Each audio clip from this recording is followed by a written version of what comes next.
తిరుమలలో శ్రీవారి లడ్డు ప్రసాదం తయారులో వాడే నెయ్యి కల్తీ వ్యవహారాన్ని వెంకటేశ్వర స్వామి తనతో చెప్పించారని ముఖ్యమంత్రి చంద్రబాబు నాయుడు పేర్కొన్నారు. నెయ్యి కల్తీపై మరింత లోతైన విచారణ జరగాల్సి ఉందన్నారు.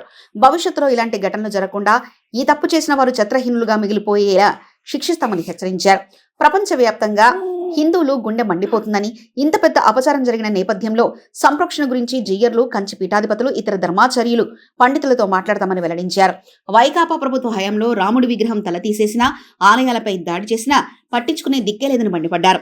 జగన్ తప్పులు పాపాలు చేసి మళ్లీ సిగ్గు లేకుండా బుకాయిస్తున్నారని దుయ్యబట్టారు. ఇష్టానుసారంగా చేస్తారా నేను మిమ్మల్ని అడుగుతున్నా. అలాంటి పవిత్రత తిరుమల తిరుపతి దేవస్థానంలో పవిత్ర దెబ్బతీసే పరిస్థితికి వచ్చారు. కడాన మీరు ఒకసారి చూస్తే లడ్డు ప్రసాదం నాసి రకం నెయ్యి వాడారు. మీరు వాడతారా అని మిమ్మల్ని అడుగుతున్నా. దేవునికి పెట్టినప్పుడు ఆవు నెయ్యి వాడతారా లేదా అని మిమ్మల్ని అడుగుతున్నా. అలాంటిది 320 రూపాయలకు నెయ్యి వస్తుందని, నాసి రకం, వెజిటబుల్ ఫ్యాట్ అని, ఎనిమల్ ఫ్యాట్ అని, అలాంటివన్నీ దాన్ని కల్తీ నెయ్యి తీసుకొచ్చి దేవుడికి నైవేద్యం పెట్టే పరిస్థితికి వచ్చారు. ఇప్పుడు మాట్లాడుతున్నారు నేను తప్పు చేయలేదు, టెండర్ పిలిచాను. మీ ప్రభుత్వం పిలిచింది, మీరు పిలిచారు. 320 రూపాయలకు నెయ్యి ఇస్తున్నారంటే ఆలోచించే పని లేదా? 500 రూపాయలు ఉంది. ఆవు నెయ్యికి 500 రూపాయలు కనీసం ఉంది.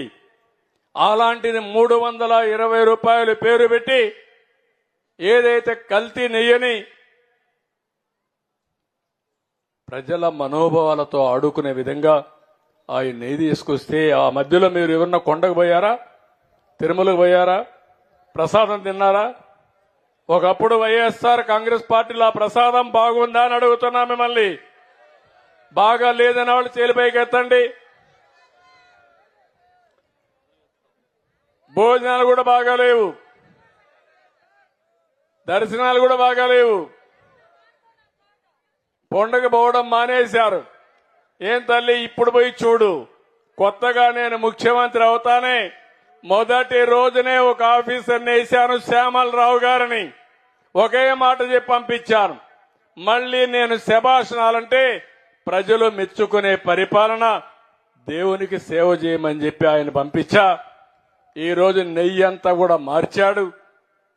ఏదైతే కర్ణాటక ఫెడరేషన్ నందిని ఉందో ఆ నందిని నెయ్యి కొన్నాడు. ఇప్పుడు ప్రసాదం తిన్నారా అని మిమ్మల్ని అడుగుతున్నా. తిన్నారా ప్రసాదం? అప్పటికిప్పుడు బాగుందా లేదా అని అడుగుతున్నా మిమ్మల్ని. బాగుందంటే చేలిపైకెత్తండి. ఇది సైకో, నువ్వు చెప్పే మాటలకు వ్యత్యాసం. ప్రజలు అడుగుతున్నారు ఇప్పుడు మా మనోభావాలు దెబ్బతీశారని. మనోభావాలు దెబ్బతీసినప్పుడు నాసిరకం నెయ్యి తీసుకొచ్చి, కల్తీ నెయ్యి తీసుకొచ్చి ఇష్టానుసారంగా చేసి క్షమించడాన్ని నేరం చేస్తే వదిలిపెట్టాలని మిమ్మల్ని అడుగుతున్నా. వదిలిపెట్టమంటారని మిమ్మల్ని అడుగుతున్నా. నంగనాచిగా మాట్లాడుతున్నారు. ఇక్కడే ఉన్నాడు మీ జిల్లాలో ఒక ఆయన చైర్మన్,